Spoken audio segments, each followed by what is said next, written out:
Ibabandera na ang mga nagbabaga at mga maiinit na balita. Bandera Reports! Bandera Reports! Afternoon Edition. Police Reports. Hospital Reports. Market Reports. Weather Update. City Hall and Capitol Reports. Local, regional, national, and international news. Bandera Reports Afternoon Edition. And now, here's your anchorman.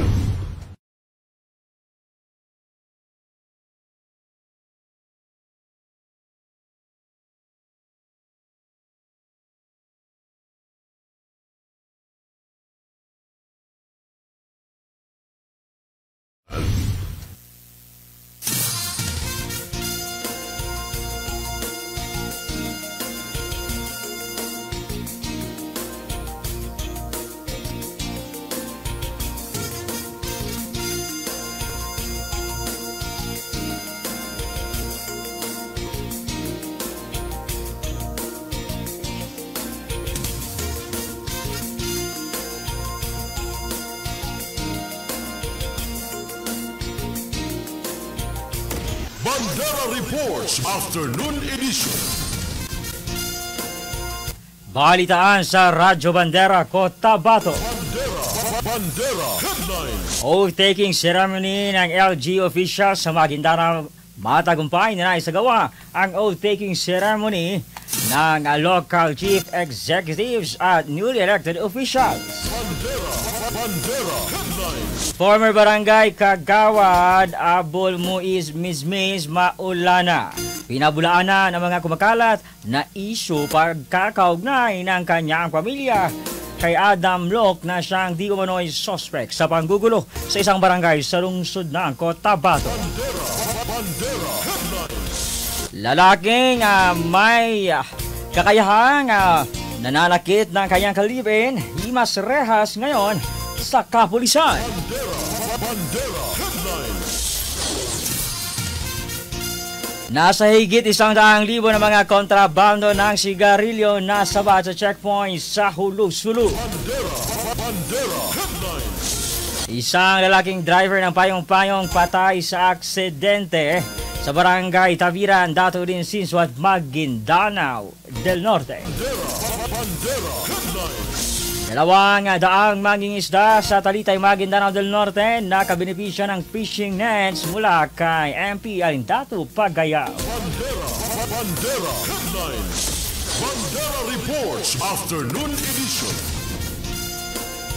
Magandang araw mga kabandera. Araw po tayo ngayon ng Biyernes. Ang programang ito ay inyong napapakinggan sa dial ng inyong mga radyo sa 105.3 DXJNFM at napapanood live hatid ni Maguindanao Sky Cable at napapanood live sa Facebook page ng Bandera News TV Cotabato. Ako ang inyong tagapagbalita, Sabino Heverola, at ito ang Bandera Afternoon News Edition. Bandera Reports Afternoon Edition.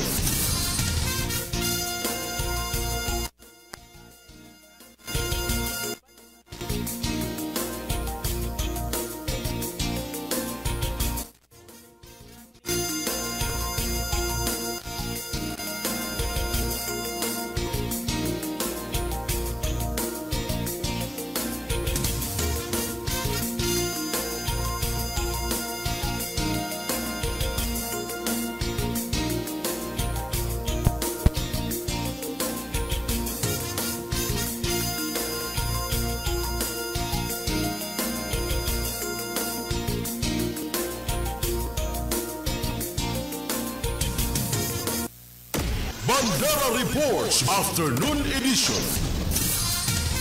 Sa detalye ng ating mga usapin, oath-taking ceremony ng LG officials sa Maguindanao, formal na ang ipinakilala sa publiko.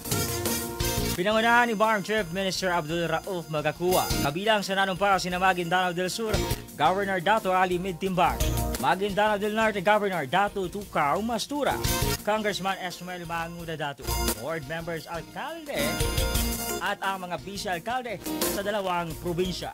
Maliban sa oath of office, nanumpa din ang mga opisyal ng Oath of Moral Governance. Sa June 30 nakatakda ang unang araw ng panunungkulan ng mga bagong elected officials. Bandera Reports Afternoon Edition.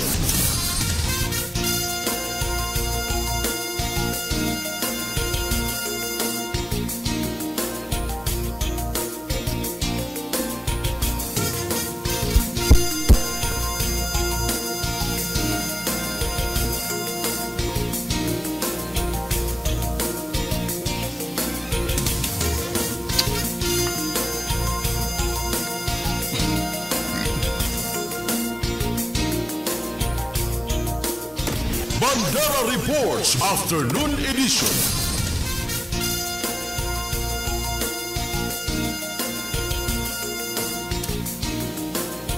Samantala sa iba pang mga balita, former barangay Kagawad Abdul Muiz Mizmiz Maulana pinabulaanan ang pagkakaugnay ng kanyang pamilya kay Adam Locke na siyang umano'y suspect na nanggugulo sa isang barangay, partikular na sa Rosary Heights 5 sa lungsod ng Cotabato. Binigyang linaw ni former Kagawad Mizmiz Maulana na hindi niya umano personal na tauhan si Adam Locke na siyang primary suspect sa nangyaring harassment sa 2nd Street Barangay sa RH5 dito lamang Sabado ngayong nagdaang weekend. Si Adam Locke umano ay ang driver rescue vehicle ng nasabing barangay. Binigyang diin naman ni Ms. Maulana na handa ito ang makipag-ugnayan sa kapulisan para sa mas mabilis na investigasyon ukol sa nangyaring insidente.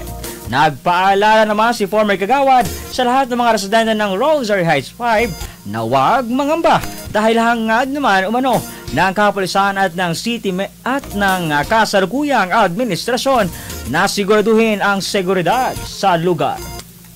Bandera Reports Afternoon Edition.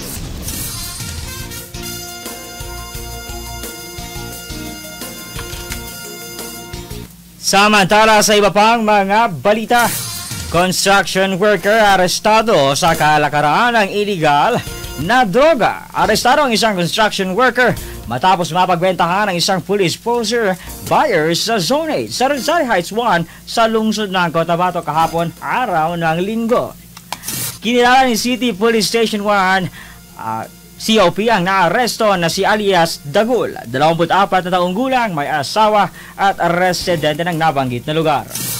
Nakumpiska mula kay Dagul ang isang sachet ng shabu at ng 500 piso na pera bilang ginamit na mark money.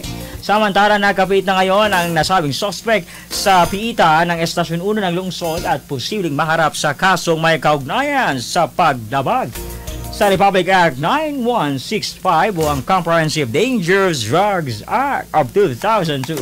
Bandera Reports Afternoon Edition. Samantala sa iba pang mga usapin, lalaking nanakit umano sa kanyang ka-live-in partner. Solo ngayong naninirahan sa selda ng kapulisan. Himas rehas ngayon ang nasabing suspect matapos magsumbong sa mga kapulisan. Ang isang biktima sa kapulisan sa Purok 11 Barangay Nuru, Maguindanao del Norte, kamakalawa ng gabi nitong nagdaang weekend. Ayon sa report ng UP Municipal Police Station, nakatanggap ang kanilang tanggapan mula sa isang concerned citizen na tawag sa kaguluhan na nangyayari sa kanilang kapitbahay sa nabanggit na lugar. Nagsagawa ng police response operation ang mga tauhan ng UP-MPS sa lugar na nagbigay oportunidad sa biktima na iulat ang pamimisikal sa kanya ng kanyang ka-live-in partner tulad ng pagsuntok sa kanyang likurang bahagi ng katawan. Matapos ipalaw sa suspect ang kanyang karapatan sa ilalim ng Miranda Doctrine, ay agad itong inaresto at dinala sa UP Municipal Police Station para sa tamang dokumentasyon at karagdagang investigasyon. Samantala, kinilala naman ni Officer in Charge, Police Captain Rogel Decena, ang naaresto na si alias Ronel, 38 taong gulang na residente ng nasabing lugar. Kakaharapin ni Ronel ang kasong paglabag sa Republic Act 9262 o mas kilala bilang Anti-Violence Against Women and Their Children's Act of 2004. Bandera Reports Afternoon Edition.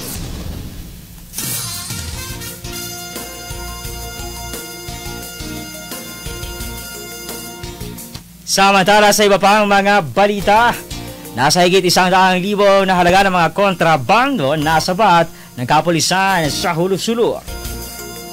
Sa sinagawang checkpoint operation sa Zone 3, Barangay Tulay, Hulo-Sulu, bandang alas 6:30 ng umaga nitong nagdaang araw ng Biyernes. Ayon sa ulat ng Hulu Municipal Police Station, nagsagawa ang kanilang tropa ng regular na checkpoint nang mapansin nila ang isang pulang Mitsubishi na biglang pumaparada sa tabi ng kalsada ilang metro mula sa nasabing checkpoint.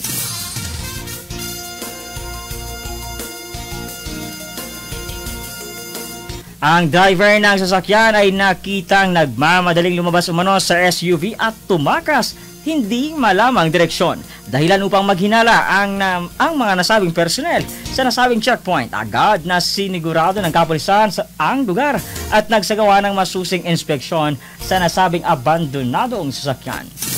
Nadiskubre ng kapulisan na may sakay itong 4 na kahon ng pinaghihinalaang smuggled na mga sigarilyo na bawat may tinatayang halaga na abot sa 37,000 ang bawat nasabing kahon. Samantala, mga nakumpiska ay naidokumento na at agad na dinala sa Hulu MPS para sa pansamantalang kustodiya at nakatakdang ibibigay sa Bureau of Customs para sa tamang disposisyon alinsunod sa umiiral na batas. Bandera Reports Afternoon Edition.